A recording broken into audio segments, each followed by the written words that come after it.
को ओपन करते हैं तो अंदर मिलता है एक व्हाइट कलर का बॉक्स जिसमें सिम इजेक्टर टूल मिलेगा, एक टीपीयू कवर जो कि ट्रांसपेरेंट है वो मिलेगा और यहां पर हल्का सा पेपर वर्क है। डिवाइस बॉक्स में आप देख सकते हो, स्टिकर को रिमूव करता हूं तो जो डिजाइन है सबसे पहले ग्लास डिजाइन है, इसे देख लीजिए काफी अपग्रेड किया गया है Redmi Note 5, Redmi Note 6 Pro के बाद, जो कि मेटल डिजाइन से सीधा ग्लास डिजाइन में आ चुका है Xiaomi Redmi की अपनी इस डिवाइस के साथ। उसके बाद यहां पर डिवाइस को पावर ऑन करके मैं साइड में रखता हूं और अंदर देखते हैं जो चार्जर है। यहां पर ये जो चार्जर है स्लो चार्जर है, पर आप फास्ट चार्जर ऑर्डर कर सकते हो साथ में, वो वीडियो के लास्ट में जब मैं प्राइसिंग की बात करूंगा तब आपको श्योर करूंगा। और यहां पर टाइप सी केबल हमें मिल जाती है जो कि Qualcomm 4.0 के साथ फास्ट चार्जिंग में भी काम आएगी, फास्ट डाटा ट्रांसफर के लिए भी काम में आएगी। अभी देखते हैं यहां पर डिवाइस को। डिवाइस यहां पर एक्टिवेट मैंने कर ली थी और यहां पर जो हार्डवेयर स्पेसिफिकेशन है डिवाइस की, सबसे पहले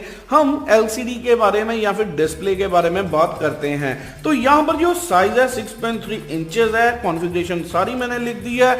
एस्पेक्ट रेशियो क्या है, यहां पे 90.5:9 aspect ratio water drop notch के साथ मिलती है। स्क्रीन रेजोल्यूशन आपके लिए लिख दिया है। गोरिल्ला ग्लास 5 की सपोर्ट आपको यहां पर मिल जाती है। और अगर आप यहां पर नीचे की तरफ आती हो, जो बॉटम पर चिन्ह है उसका साइज कॉम्पिटिटिव डिवाइसेस के साथ कंपेयर करें तो काफी बड़ा है, चाहे आप Honor 8X, चाहे आप Realme 2 Pro या फिर U1 की बात कर लो। यहां पर जो ऊपर की तरफ एक कैमरा और एक एयरपीस ग्रिल दी गई है उसका साइज काफी बड़ा है और जो कैमरा का साइज है यहां पर वह 13 मेगापिक्सल का कॉन्फ़िगरेशन मैंने आपके लिए लिखी है। इसकी बात भी मैं ज्यादा आपसे आगे करता हूं जहां पर मैं आपको सैंपल्स वगैरह सब कुछ दिखाऊंगा। यहां पर राइट साइड में power button, volume rocker button, left side में हाइब्रिड सिम ट्रे यानी एक सिम ट्रे या फिर एक मेमोरी कार्ड या फिर 2 सिम कार्ड आप यूज कर पाओगे।